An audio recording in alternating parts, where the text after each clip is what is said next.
Hi, this is Wes from Animation Toolkit, and we are passionate about all things stop motion and special effects, specifically Jurrasic Park. We wanted to pay homage to the velociraptor armature planned to be used in the classic 1993 film. With over 1,000 hours invested developing this product, I'm thrilled that we can now share with you a working Raptor armature on Kickstarter. We already have the prototype complete and parts for 30 limited edition units manufactured. All we need from you is your confidence and backing so we can start production.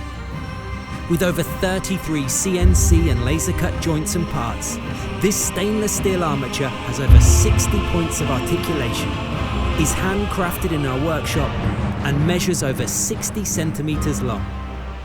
The armature is completely animatable should you want to consider it for your next big production, or would sit proud as an ornament.